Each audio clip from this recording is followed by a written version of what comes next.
یعنی منافقین کی ایک عادت یہ ہے کہ اللہ کی کتاب کی آیتوں کا جب مذاق اڑایا جاتا ہے، دین اسلام کی جب ہجو کی جا رہی ہوتی ہے، مذاق توہین، تو اس وقت یہ خاموش بیٹھے ہوتے ہیں اور مزہ لے رہے ہوتے ہیں، کفار و مشرکین کو کچھ نہیں کہتے۔ اور اللہ تعالیٰ فرماتا ہے اے مومنوں، اگر تم دیکھو کہ یہ لوگ اس طرح سے خاموش بیٹھے مذاق سن رہے ہیں اللہ کی آیتوں کا، تو فوراً تم وہاں سے اٹھ جاؤ، انکم اذا مثلہم، اللہ فرماتا ہے، اور اگر تم نہیں اٹھے تو تم بھی انہی کی طرح ہو۔ ایسی محفلوں سے اگر تم نہیں اٹھے اور اپنے آپ کو نہیں بچایا تو گویا کہ تم بھی انہی کی طرح ہو۔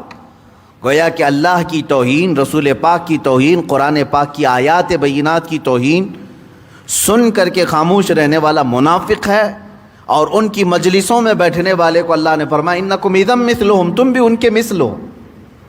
اور آگے آیت کا یہ آخری حصہ ہے جس میں اللہ نے فرمایا ان اللہ جامع المنافقین والکافرین فی جہنم جمیعا، بے شک اللہ تعالیٰ منافقین کو اور کافرین کو دونوں کو جہنم میں جمع فرمائے گا، اکٹھا ڈالے گا۔ اور اگر تم ان کی مجلسوں سے راضی تھے تو تم بھی وہیں جاؤ گے جہاں وہ جا رہے ہیں۔ اب آپ کو میں یہ بتاؤں کہ اللہ کے نبی صلی اللہ تعالیٰ علیہ وسلم نے جو بری صحبتوں سے تمہیں رکنے کا حکم فرمایا، بری مجلسوں سے بچنے کا، ایاکم و ایاہم، یہ حدیث پاک مشہور حدیث ہے، لا یضلونکم ولا یفتنونکم، تم اپنے آپ کو ان سے بچاؤ اور ان کو اپنے آپ سے بچاؤ، میل ملاپ نہ رکھو ایسے مجلسوں سے۔ کیوں؟ کہیں وہ تمہیں گمراہ نہ کر دیں، کہیں وہ تمہیں فتنے میں نہ ڈال دیں۔ ہم نے دیکھا ہے، اس سے قبل بھی میں نے کہا تھا، وہ لوگ جو اچھے خاصے پرہیزگار تھے لیکن ایسوں کی محفلوں میں بیٹھنے لگے تو سیکولرزم کا ان کے اندر کیڑا آ گیا۔ ارے یہ بھی ٹھیک ہے، وہ بھی ٹھیک ہے، ساری چیزیں کہنے لگی۔ یہ ان کے اندر خصلت آئی کہاں سے؟ اسی بری مجلس کی صحبت کا اثر ہے۔ ایمان والوں کو چاہیے کہ وہ اپنے صاف و شفاف شیشے کو بچا کر رکھیں دوسروں کی گرد و غبار پڑنے سے، اور اللہ تعالیٰ نے یہاں صاف تمہیں منع فرمایا ہے، تم وہاں سے فلا تقعدوا معهم، ان لوگوں کے ساتھ نہ بیٹھو۔ قرآن کی آیت میں پڑھ رہا ہوں، ان لوگوں کے ساتھ نہ بیٹھو، حتی یخوضوا فی حدیث غیری، جب تک کہ وہ دوسری باتوں میں مشغول نہ ہو جائیں۔ لیکن وہ قرآنی آیات کا استہزاء، رسول کریم صلی اللہ علیہ وسلم کی شریعت کو ہلکا جاننا، جیسے آج کچھ مجلسوں میں یہ دیکھا جا رہا ہے کہ باضابطہ طور پر تو قرآن کی آیتوں کا مذاق نہیں اڑاتے، لیکن چند مسلمان بیٹھ کر اہل علم کا اور دین دار طبقے کا مذاق اڑاتے ہیں، گویا کہ یہ بھی دین کا مذاق ہے۔ اللہ والوں کا مذاق اڑانا یہ ایسا ہی ہے جیسے کہ اللہ تعالیٰ نے فرمایا جس نے میرے کسی دوست سے دشمنی کی گویا کہ وہ میرے ساتھ جنگ کا ارادہ کرتا ہے، میں اس کو اعلان جنگ کرتا ہوں۔ تو یہاں پر دیکھنے کو یہ مل رہا ہے کہ اہل علم جو علم دین سے وابستہ ہیں ان کے مذاق کے لیے تو مجلسیں ہوتی ہیں آج، ارے فلاں مولانا ایسا ہے، فلاں مولانا ایسا ہے۔ اعلیٰ حضرت فاضل بریلوی رحمۃ اللہ تعالیٰ علیہ سے پوچھا گیا تو آپ نے فرمایا جو عالم بیٹھنے لگے تو سیکولرزم کا ان کے اندر کیڑا آ گیا۔ ارے یہ بھی ٹھیک ہے، وہ بھی ٹھیک ہے، ساری چیزیں کہنے لگی۔ یہ ان کے اندر خصلت آئی کہاں سے؟ اسی بری مجلس کی صحبت کا اثر ہے۔ ایمان والوں کو چاہیے کہ وہ اپنے صاف و شفاف شیشے کو بچا کر رکھیں دوسروں کی گرد و غبار پڑنے سے، اور اللہ تعالیٰ نے یہاں صاف تمہیں منع فرمایا ہے، تم وہاں سے فلا تقعدوا معهم، ان لوگوں کے ساتھ نہ بیٹھو۔ قرآن کی آیت میں پڑھ رہا ہوں، ان لوگوں کے ساتھ نہ بیٹھو، حتی یخوضوا فی حدیث غیری، جب تک کہ وہ دوسری باتوں میں مشغول نہ ہو جائیں۔ لیکن وہ قرآنی آیات کا استہزاء، رسول کریم صلی اللہ علیہ وسلم کی شریعت کو ہلکا جاننا، جیسے آج کچھ مجلسوں میں یہ دیکھا جا رہا ہے کہ باضابطہ طور پر تو قرآن کی آیتوں کا مذاق نہیں اڑاتے، لیکن چند مسلمان بیٹھ کر اہل علم کا اور دین دار طبقے کا مذاق اڑاتے ہیں، گویا کہ یہ بھی دین کا مذاق ہے۔ اللہ والوں کا مذاق اڑانا یہ ایسا ہی ہے جیسے کہ اللہ تعالیٰ نے فرمایا جس نے میرے کسی دوست سے دشمنی کی گویا کہ وہ میرے ساتھ جنگ کا ارادہ کرتا ہے، میں اس کو اعلان جنگ کرتا ہوں۔ تو یہاں پر دیکھنے کو یہ مل رہا ہے کہ اہل علم جو علم دین سے وابستہ ہیں ان کے مذاق کے لیے تو مجلسیں ہوتی ہیں آج، ارے فلاں مولانا ایسا ہے، فلاں مولانا ایسا ہے۔ اعلیٰ حضرت فاضل بریلوی رحمۃ اللہ تعالیٰ علیہ سے پوچھا گیا تو آپ نے فرمایا جو عالم دین شریعت مصطفیٰ صلی اللہ تعالیٰ علیہ وسلم کی دین کا حامل ہے، اس کے علم دین کی وجہ سے کسی نے مذاق کیا تو اس نے کفر کیا، وہ دائرہ اسلام سے خارج ہوگا۔ ہاں ذات الگ چیز ہوئی، اس کی پرسنالٹی الگ چیز ہوئی، اس کی خرابیاں الگ ہو گئیں، لیکن اس کے علم دین کا مذاق اڑایا تو اس نے کفر کیا، وہ اسلام ہی سے خارج ہوا۔ شارح بخاری رحمۃ اللہ تعالیٰ علیہ نے اپنے ایک کسی شاگرد کو سمجھاتے ہوئے نصیحت کرتے ہوئے کچھ باتیں بیان فرمائے، اور کتابوں میں بھی موجود ہے۔ کچھ لوگ آئے اور شکایت کرنے لگے فلاں جگہ کے علماء جو ہے ایسے ہیں ویسے ہیں، تو آپ نے فرمایا فوراً توبہ کر لو، اس لیے کہ میں نے دیکھا ہے کہ جو لوگ علماء دین کا مذاق اڑاتے ہیں ان کا خاتمہ برا ہوتا ہے، خاتمہ برا ہو جاتا ہے۔ یہی تو یہاں پر بات ہے کہ یستہزأ بہا، قرآن میں ہے قرآن کی آیتوں کو ہلکا سمجھنا، مذاق اڑانا یا پھر ان کا انکار کرنا۔ آج ڈائریکٹلی اگرچہ کچھ لوگ نہیں کرتے کچھ مسلمانوں میں، لیکن وہ اہل علم کا زبردست مذاق بناتے ہیں۔ میرے عزیزوں، مسلمانوں کے لیے سب سے بڑی بات کیا ہے جانتے ہیں؟ میں چند دنوں پہلے اپنے ایک مطالعے میں تھا، اور آج کے دور میں جو ایک بہت بڑی بلا پھیلی ہے علماء سے لوگوں کو دور کرنا اور ان کو ہلکا سمجھنا، یہ باضابطہ پوری پلاننگ کے ساتھ کی جا رہی ہے۔ مولوی حضرات کو، علماء کو ڈیبیٹ کے لیے بلانا اور ان کی تذلیل کرنا، ان کی تحقیق کرنا، تاکہ امت کا ان کے اوپر سے اعتماد بھروسہ اٹھ جائے اور یہ دور ہو جائیں۔ یہ کس وجہ سے چل رہا ہے جانتے ہیں آپ؟ میں نے ایک ڈائجسٹ میں پڑھا تھا، کافی دنوں پہلے کی بات ہے، آر ایس ایس اپنے کچھ نمائندوں کو اسپین بھیجی۔ اسپین میں مسلمانوں کو 700 سال تک موقع تھا، 700 سال تک انہوں نے تخت نشینی کی ہے، پھر زوال آیا، مسلمانوں کی حکومت ختم کی گئی۔ عیسائی وہاں پر آج بھی قابض ہیں، مسجدوں کو انہوں نے چرچ بنایا۔ تو یہاں سے کچھ لوگوں کی جماعت گئی تھی یہ معلومات کرنے کے لیے کہ آخر ان کا زوال آپ کے یہاں کیسے آیا، لاسٹ مومنٹ میں مسلمان کیا ہو گئے تھے جس کی وجہ سے آپ 700 سالہ حکومت کو ان کی ختم کر چکے تھے۔ تو رپورٹ انہوں نے جو جمع کر کے اپنے سرداروں کے پاس پیش کی، اس کی چند چیزیں میں آپ کے سامنے پیش کر رہا ہوں۔ اسپین کے جو دانشور رہے ہوں گے یا جنہوں نے ان کو رپورٹنگ کی ہوگی، انہوں نے کہا بہت سارے معاملات کے ذریعے سے ہم نے کاٹا تھا، لیکن مین جو ذریعہ تھا، مین جو وجہ تھی، کافی محنت کیا ہم نے اس بات پر کہ مسلمانوں کا علماء سے تعلق ختم ہو جائے، جو عالم ہیں، جو علماء ہیں، ان سے ان کا تعلق ختم ہو جائے۔ اس پر ہم نے پوری محنت کی۔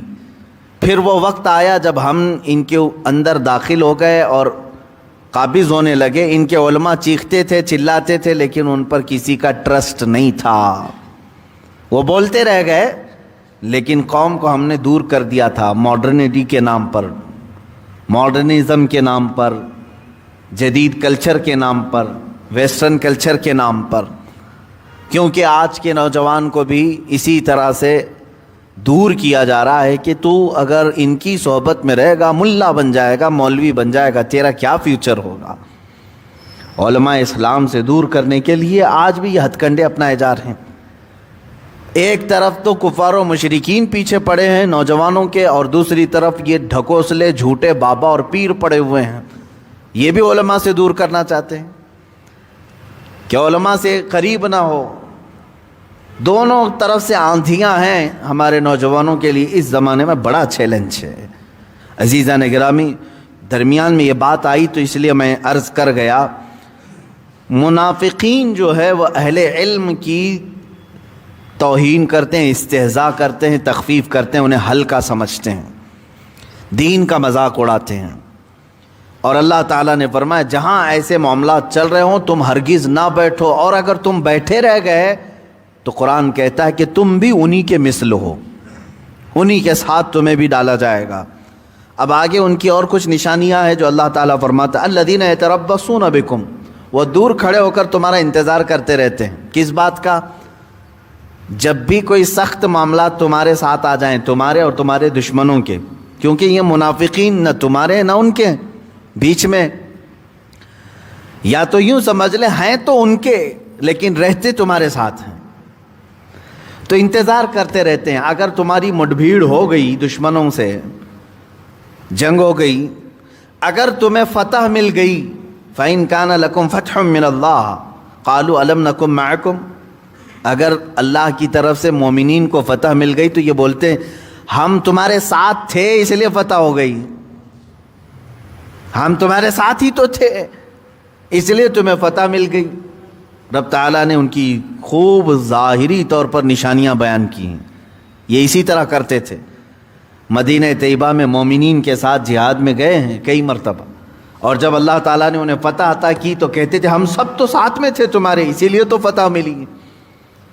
وَإِن كَانَ لِلْكَافِرِينَ نَصِيبٌ قَالُوا أَلَمْ نَسْتَحْوِذْ عَلَيْكُمْ وَنَمْنَعْكُمْ مِنَ الْمُؤْمِنِينَ، اور اگر کافروں کو مل گئی کامیابی، کچھ حصہ ان کو مل گیا، یعنی جیت ان کی ہو گئی، تو ان کے پاس جا کر کے کیا کہتے ہیں یہ جو تمہیں جیت ملی ہے یہ ہماری بدولت ہے کہ ہم نے ان ایمان والوں کو کاٹ دیا تھا.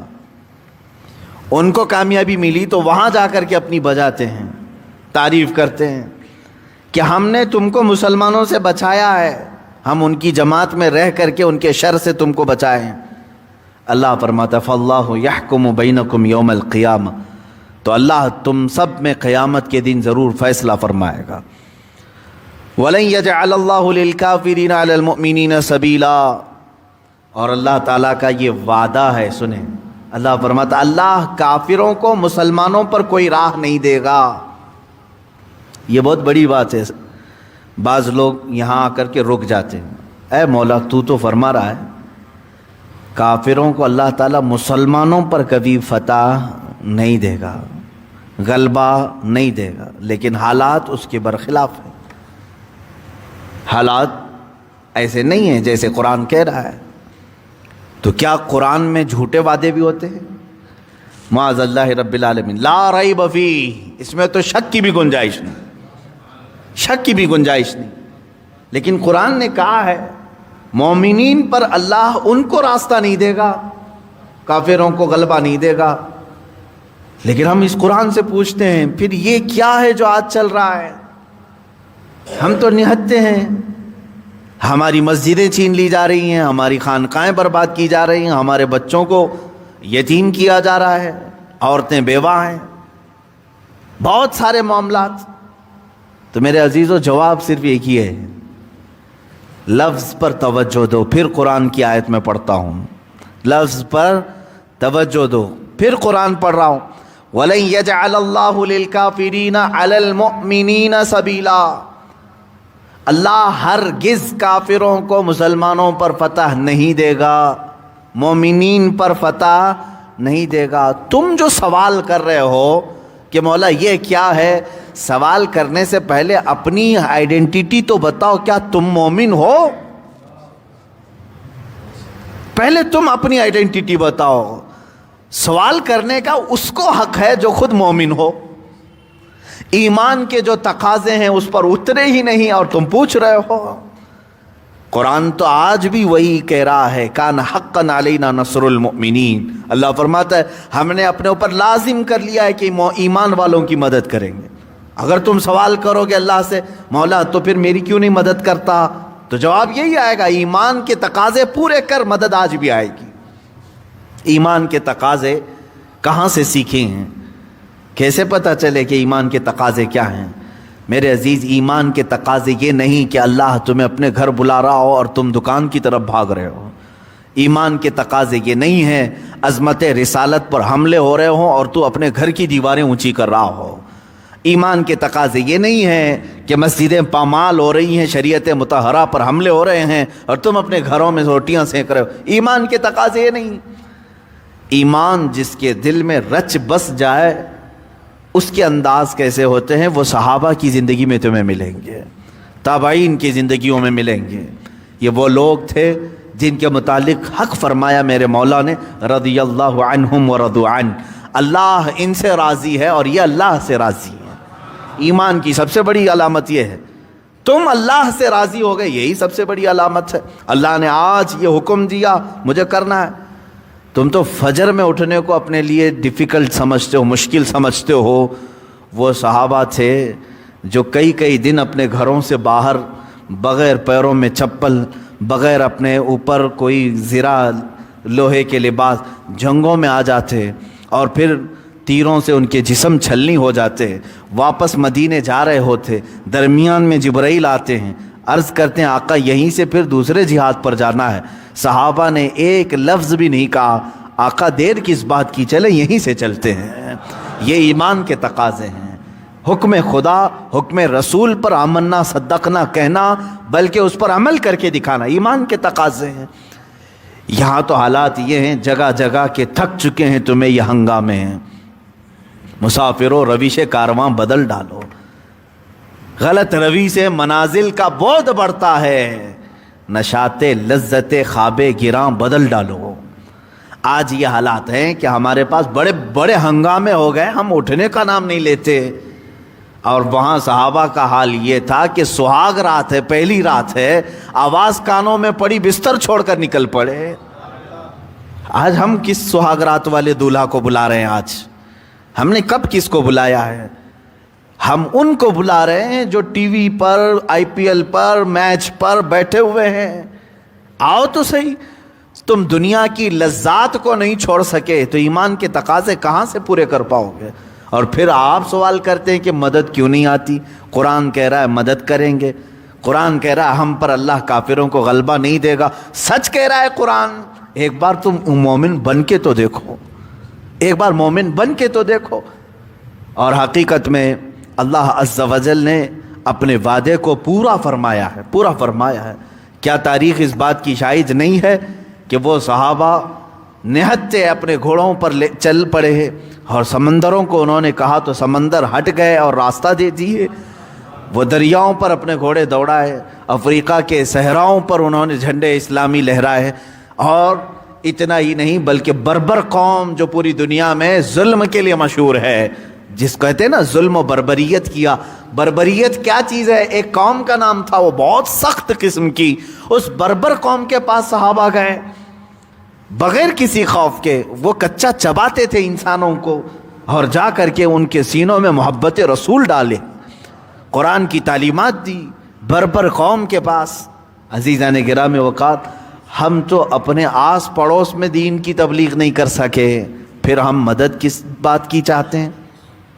یہی ساری باتیں اس اتنے جملے پر عرض کرنے کو میں بہت ساری باتیں ہیں. اللہ نے جو فرمایا وہ اپنی جگہ پر سچ ہے، اس پر یقین بھی تو ہونا چاہیے. اللہ نے جو فرمایا وَلَن يَجْعَلَ اللَّهُ لِلْكَافِرِينَ عَلَى الْمُؤْمِنِينَ سَبِيلًا، اللہ کافروں کو مومنین پر راستہ نہیں دے گا. اب یہاں بات چل رہی ہے منافقین کی، ٹاپک ہے یہ منافقین کا. منافق جن کی ایک نشانی آج اللہ نے یہ بھی بیان فرمایا کہ وہ تمہاری جماعت میں ہوتے ہیں اور جب تم پر آفت آئے تو دور کھڑے ہو کر دیکھتے ہیں، دور کھڑے ہو کر دیکھتے ہیں. اگر اس آفت سے تم نپٹ گئے اور کامیاب ہو گئے تو کہیں گے ہم تو تمہارے ساتھ کھڑے تھے، اس کے لیے تو تم کامیاب ہوئے ہیں.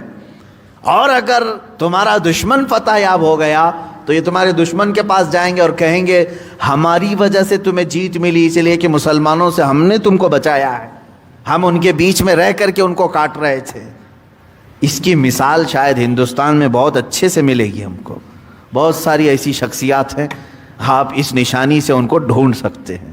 میں اب نام کے ساتھ پرٹیکولر کسی کو نہیں بتا سکتا، لیکن نشانیاں بتانے کے بعد سب کو معلوم ہو جائے گا یہ کس پر فٹ بیٹھتا ہے.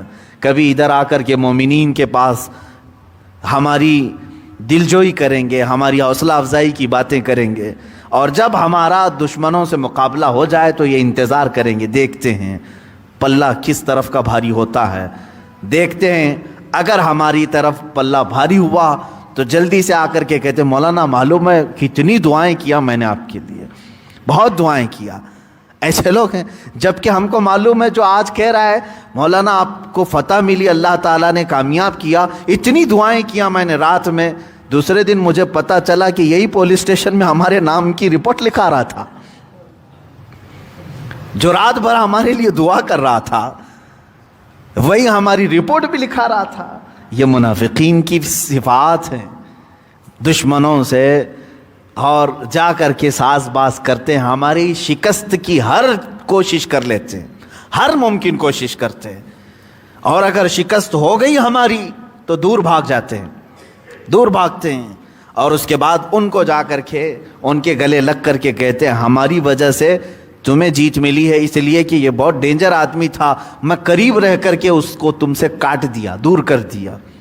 یہ صفات آج بھی کئی لوگوں کے درمیان پائی جاتی ہیں، لیکن بس اتنا ہے کہ اب علم غیب ہمارے پاس نہیں کہ ہم کسی کے سینے میں جھانک کر دیکھیں اور کسی کو ٹارگٹ کے ساتھ منافق کہیں، یہ تو رسول اللہ کی شان تھی۔ میرے آقا صلی اللہ تعالیٰ علیہ وسلم نے بالکل صاف صاف فلاں فلاں فلاں کا نام لے کر کے کہا انک منافقن، انک منافقن، تو منافق ہے، تو فلاں منافق ہے، اور ان کو اٹھا دیا۔ لیکن ان کے بعد پھر یہ کسی کو اختیار نہیں دیا گیا کہ کسی کو ڈائریکٹ منافق کہے۔ اب دیکھیں ایک اور آیت آئی ہے، اب یہ آیت نمبر 142 جس میں اللہ تعالیٰ فرماتا ہے ان المنافقین یخادعون اللہ، منافقین اللہ کو دھوکہ دینے کی کوشش کرتے ہیں۔ اللہ کو دھوکہ، کس بات کا دھوکہ دیتے ہیں؟ اب یہاں پر دیکھیں آپ، قرآن پاک کے بیان کا انداز میں آپ کو بتاؤں، ظاہری طور پر کبھی کوئی دھوکہ دے ہی نہیں سکے گا۔ اللہ کو کیسے دھوکہ دے گا کوئی؟ اللہ فرما رہا ہے لیکن قرآن میں کہ منافقین اللہ کو دھوکہ دینا چاہتے ہیں۔ کیسے؟ اس کی ایک مثال پہلے پارے میں ہی گزر چکی ہے، وَمِنَ النَّاسِ مَن يَقُولُ آمَنَّا بِاللَّهِ وَبِالْيَوْمِ الْآخِرِ وَمَا هُم بِمُؤْمِنِينَ۔ اللہ فرماتا کچھ لوگ ہیں وہ کہتے ہیں ہم اللہ پر ایمان لائے، قیامت پر ایمان لائے، لیکن وہ ایمان والے نہیں ہوتے۔ یخادعون اللہ والذین آمنوا، وہ اللہ کو اور ایمان والوں کو دھوکہ دیتے ہیں، دینا چاہتے ہیں۔ اب سنیے اللہ کو دھوکہ کیسے، اللہ کو دھوکہ کیسے دے سکتے؟ کیا اللہ ان کو نظر آتا ہے؟ کیا اللہ کے سامنے یہ چھپ جاتے ہیں، کچھ کرتے ہیں؟ دھوکے کو تو سامنے ہونا ضروری ہے نا، یا مطلب حسی محسوس بھی تو ہونا چاہیے۔ اس آیت کی تفسیر میں ائمہ تفاسیر نے فرمایا کہ جو مسلمان کو دھوکہ دیتا ہے وہ در حقیقت اللہ کو دھوکہ دینے کی کوشش کرتا ہے۔ دیکھیں اللہ نے اس کو بیان یوں فرمایا، اور جو رسول کو دھوکہ دے رہا ہے اللہ نے فرمایا گویا کہ وہ اللہ کو دھوکہ دے رہا ہے۔ یہاں منافقین ڈائریکٹ اللہ کا تو کچھ نہیں کر سکتے، کچھ نہیں بگاڑ سکتے۔ تم اگر آنکھ کھلی رکھو، آنکھ بند کرو، کچھ بھی سورج کا فرق نہیں ہونے والا۔ یہ تو معلوم ہے، ایک ظاہری مثال میں بتا رہا ہوں، سورج کا کیا بگاڑ لو گے آپ؟ اپنے گھر کے سارے دروازے بند کر دو، سورج کم ہو جائے؟ نہیں، اس کی اپنی روشنی پر تمہارا کوئی داو نہیں چلتا۔ یہ تو اللہ تعالیٰ کی پیدا کردہ ایک مخلوق ہے، اور جو پوری کائنات کو بلکہ سورج کو بھی خود چلاتا ہو، اس کا بھلا کوئی کیا نقصان کر سکے؟ لیکن رب تعالیٰ نے فرمایا جو میرے حبیب کو دھوکہ دیا چاہتا ہے اور جو مومنین کو دھوکہ دینا چاہتا ہے وہ اللہ کو دھوکہ دینے کی کوشش کر رہا ہے۔ اب اس کی چند مثالیں بھی میں آپ کو بتاؤں۔ منافقین کی صفات یہ بھی ہیں، جیسے آگے یہ بیان آ رہا ہے کیسے دھوکہ دیتے ہیں وہ۔ ایک مثال اللہ نے فرمایا وَإِذَا قَامُوا إِلَى الصَّلَاةِ قَامُوا كُسَالَىٰ، نماز کے لیے جب کھڑے ہوتے ہیں سستی اور کائلی سے کھڑے ہوتے ہیں۔ کیوں کھڑے ہوئے نماز کے لیے؟ یا تو کبھی کسی کو دکھانے کے لیے یا کسی سے ڈر کے، کہا یہ منافقین کی صفت ہے۔ اسی کے مسئلے میں بیان کیا گیا تراویح کے موقع پر جب امام صاحب قرات کرتے رہتے ہیں پیچھے پھکائی چلتی رہتی ہے، جیسے ہی وہ رکوع میں گئے سب آ کر کے شامل ہوئے، کہا یہ منافقین کی عادت ہے۔ جس کے دل کے اندر نفاق آئے گا اس کے لیے نماز بھاری ہو جائے گی. وہ تو صرف رسم ادا کرنے کے لیے آیا ہے. بہت سارے لوگ تو اس طرح نماز پڑھتے ہیں جیسے کہ اللہ سے کچھ قرضہ لیا ہے وہ ادا کرنے آیا ہے, یا پھر نماز پڑھنے کے بعد یہ سمجھتے میں نے احسان کر دیا اللہ پر.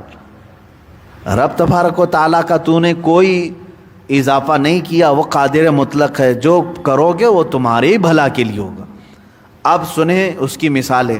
نماز میں منافق جو ہے دھوکہ دینے کی کوشش کرتا ہے, نماز کے لیے فوراً ہاتھ باندھ لی. اب مجھے بتائیے, مجھے اگر میرا کوئی شاگرد دھوکہ دے رہا ہے تو کیسے دھوکہ دے گا؟ مثال کے طور پر میں بتاتا ہوں. میں سامنے بیٹھا تھا تو سبق جو ہے نا برابر سنا رہا تھا. میں جب دیکھ رہا تھا مجھے سبق برابر سنا رہا تھا, اور جیسے ہی میں تھوڑا سا ادھر ہوا تو اس نے ایک صفحے کی ڈانڈی مار دی اور پھر ایک صفحہ چھوڑ کر کے آگے سے سنا. سب کی نظر میں کیا ہے یہ کام؟ اس کو کیا کہیں گے؟ اس شاگرد نے مجھے دھوکہ دیا. کس بات کا دھوکہ دیا؟ استاد دیکھ نہیں رہے, استاد ادھر مشغول ہے, اس لیے اس نے بیچ کا ایک صفحہ کیا کر دیا؟ غائب کر دیا. آپ دکان کے مالک ہیں, آپ کے دکان میں مزدور ہے, گلے پہ آپ بیٹھے ہوئے ہیں, حساب کتاب چل رہا ہے.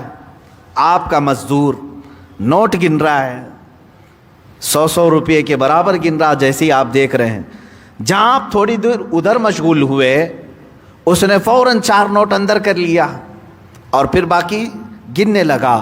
اس کو کیا کہیں گے؟ ایک چوری بھی ہے اور دھوکہ بھی. کس کے ساتھ؟ اپنے مالک کے ساتھ. کس لیے دھوکہ کیا اس نے؟ تھوڑی دیر ہوئے ادھر دیکھ رہا ہے. میرے عزیزو, یہ انسانوں کو دھوکہ دینے والی مثالیں ہیں. اب آؤ میں تمہیں بتاتا ہوں, وہ رب ذوالجلال ایک پل کے لیے بھی کسی سے غافل نہیں ہوتا. لا تأخذہ سنۃ ولا نوم. اللہ کو نہ اونگ آتی ہے نہ اسے نیند آتی ہے. اسے کون غافل کرے گا؟ وہ بالکل غافل نہیں. لیکن بندہ نماز کے لیے آیا, آپ نماز پڑھنے کے لیے آئے, میں دیکھ رہا تھا آپ سیدھے کھڑے ہو گئے, آنکھیں بالکل سجدے گاہ پر ہیں, تلاوت صحیح ہے, آپ نہ کھجا رہے ہیں, کچھ بھی نہیں ہے, میں دیکھ رہا ہوں.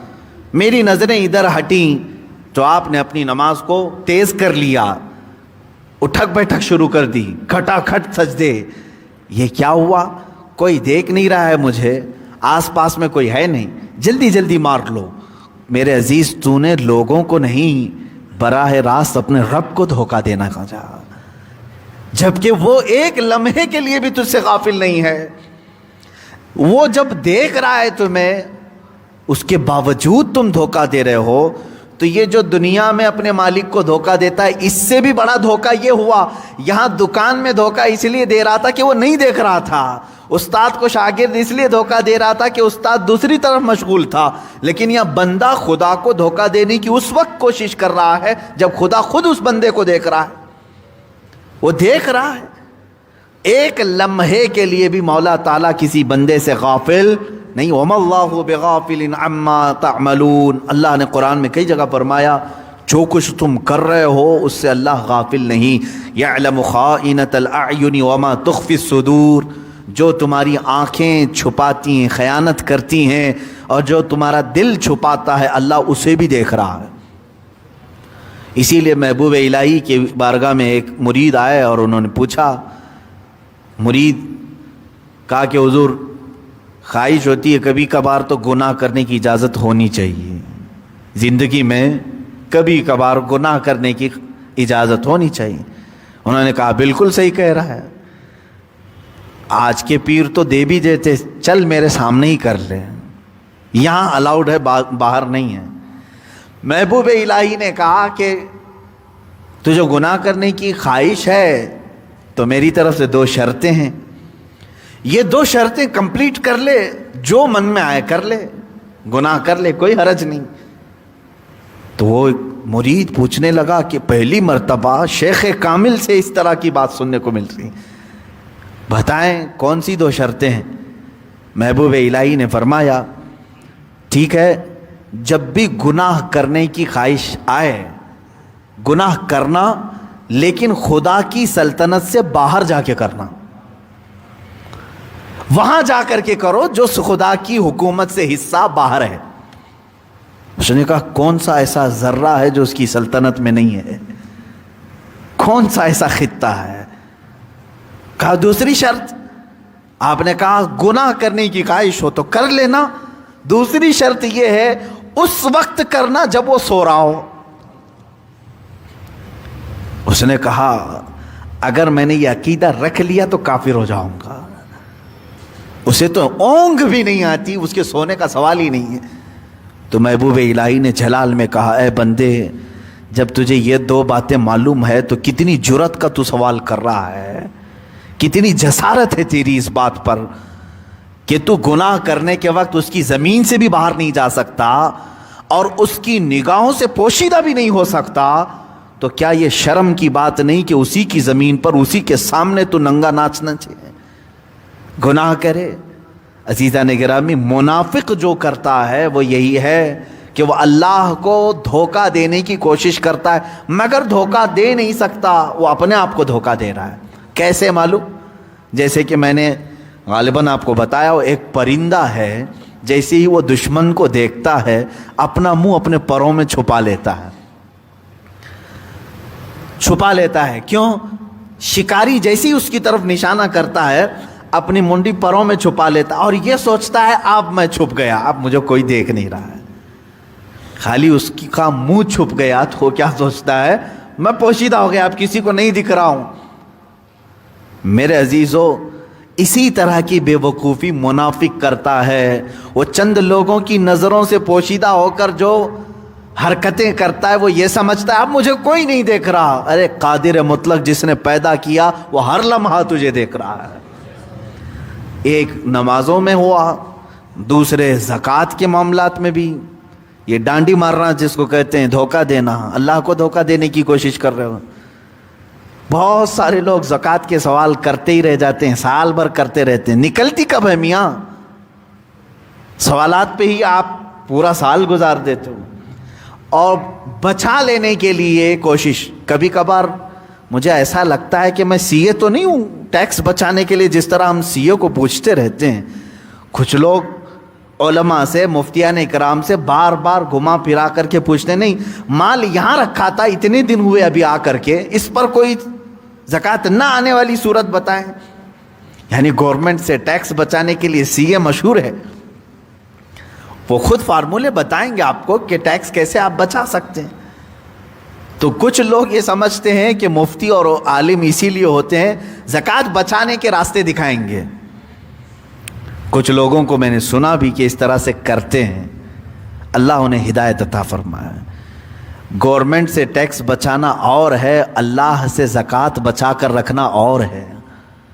میرے عزیزو، یہ منافقین کی عادت ہے جو اللہ کو دھوکہ دینے کی کوشش کر رہے ہیں. مال چھپا کر کے رکھا اور اپنے پاس مال تھا 6 مہینے رکھا اور پھر کسی کو دے دیا، کیونکہ زکوٰۃ کے لیے سال پورا گزرنا فرض ہے، شرط ہے اس کی. مال پر سال گزرنا شرط ہے، نصاب پر. تو سال گزرنے سے پہلے کسی دوسرے کو دے دیا، اس کا سال ہونے سے پہلے پھر واپس لے لیا. زندگی بھر ہیر پھیر کرتا رہا. وہ یہ سوچتا رہا کہ میرے اوپر زکوٰۃ آئی نہیں. تم کس کو دھوکہ دے رہے ہو؟ یہ کس کو دکھانے کے لیے کر رہے ہو؟ اس کو جو تمہارے دلوں کی بھی خبر رکھتا ہے. یہ تمہارا ہیر پھیر اللہ کی نظروں میں ہے. یہ منافقین اس طرح سے کرتے تھے. جیسے آج بھی زکوٰۃ بچانے کے طور پر کچھ لوگ اس میں مشغول ہیں. جیسے موسیٰ علیہ السلام کی قوم بنی اسرائیل، اللہ نے فرمایا تھا کہ سنیچر کے دن شکار کرنا تمہارے لیے حرام ہے. اس امت پر سنیچر کے دن مچھلی شکار کرنا، کوئی بھی شکار کرنا حرام تھا شریعت موسوی میں. اب ان کو روزانہ مچھلی پکڑنی ہوتی تھی. ایک دن کی چھٹی، سیٹرڈے ہاف، یا مطلب پورے طور پر ان کا یہ چھٹی کا دن تھا، حرام تھا اس دن شکار کرنا. یہ کیا کرتے تھے؟ جمعہ کے دن جا کر کے جال لگا دیتے تھے. جمعہ کے دن جال لگا دیتے تھے اور سنڈے کو جا کر نکالتے تھے.